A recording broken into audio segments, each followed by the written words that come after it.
मित्रांनो, पहाटे 3 वाजता उठून आम्ही सर्वजण निघालो होतो प्रेमानंद महाराजांच्या दर्शनासाठी. मित्रांनो, हा जो दिवस होता हा आमच्या ट्रिपमध्ये शेवटचा दिवस होता. आणि मित्रांनो, आम्ही टायमिंगमध्ये न पोचल्यामुळे प्रेमानंद महाराजांचे आणि आमचे दर्शन होऊ शकले नाही. मित्रांनो, हाच तो रोड ज्या रोडने पहाटे 4 वाजता प्रेमानंद महाराज त्यांच्या मठाकडे जातात. मित्रांनो, तिथून पुढे आम्ही गेलो कीर्ती मंदिरला. जसे प्रेम मंदिर तसे कीर्ती मंदिर. तिथून दर्शन करून आम्ही पुढे गेलो राधाराणी या मंदिरामध्ये.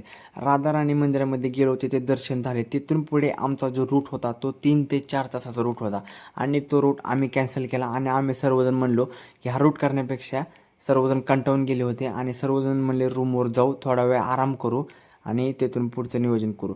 तिथून पुढे मित्रांनो, हे बघा आमची सर्व मित्रमंडळी कशी झोपेतून उठल्यासारखं चालत होते. सगळेजण कंटाळून गेले होते आणि आमची 4 वाजता ट्रेन होती आणि आम्ही निघालो रेल्वे स्टेशनकडे जाण्यासाठी. मित्रांनो, रेल्वे स्टेशनकडे गेल्यानंतर आमच्यासोबत एक किस्सा झाला.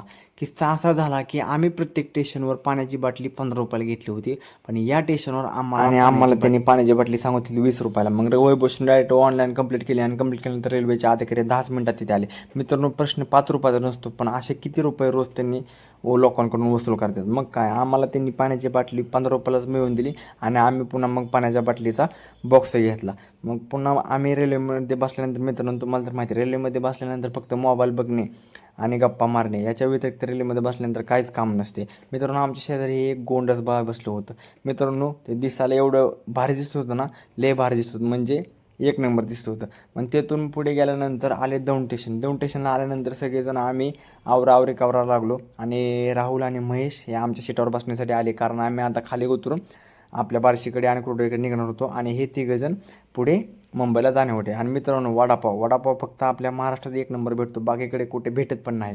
आणि मित्रांनो, आम्ही सगळे खाली उतरल्यानंतर आम्ही सगळेजण म्हणलो की आपण सगळेजण सुखरूप आलो, हे सगळ्यात भारी. कारण पावसाळ्यात गेल्यानंतर केदारनाथला आणि बद्रीनाथला काय अनुभव असतात हे आम्ही अनुभव घेतले. पण मित्रांनो, आमचे जे 12 दिवस होते हे एक नंबर दिले, एक नंबर दिवस गेले आणि आम्ही सर्वांनी फुल एन्जॉय केला. आणि हे दिवस विसरण्यासारखे दिवस नसतात मित्रांनो. तिथून पुढे गेल्यानंतर सगळ्यांना म्हणलं लवकरच आपण एका नवीन ट्रिपचे नियोजन करू आणि असे करून आमची सर्व ही 3 मित्र कंपनी पुढे मुंबईला गेले.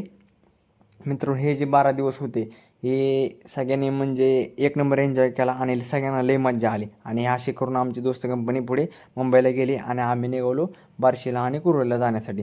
मग कुर्डवाडीला आणि बार्शीला जाण्यासाठी मित्रांनो, दौंड स्टेशनवरून आम्ही गेलो दुसऱ्या स्टेशनला. दुसऱ्या स्टेशनला जाण्यासाठी आम्ही रिक्षा पकडली, रिक्षामध्ये बसलो, कारण दुसऱ्या स्टेशनवरूनच बाहेरच्या गाड्या लागतात पुन्हा आपल्या बार्शीकडे कुर्डवाडीकडे येण्यासाठी. आणि आम्ही रेल्वेच्या स्टेशनला गेल्यानंतर रेल्वे लगेच लागली होती. मग रेल्वेमध्ये आम्ही सगळेजण बसलो आणि कुर्डवाडी आले.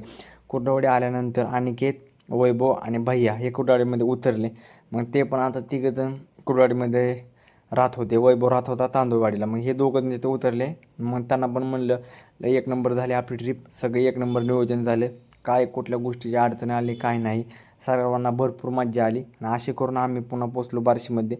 बार्शीमध्ये गेल्यानंतर लाला भैया आणि श्रवण आम्हाला दोघांना नेण्यासाठी आले होते. मित्रांनो, अशा तऱ्हेने आमची ट्रिप झाली. सर्वांनी 12 दिवस फुल एन्जॉय केला आणि आमचे नियोजन सगळे एक नंबर.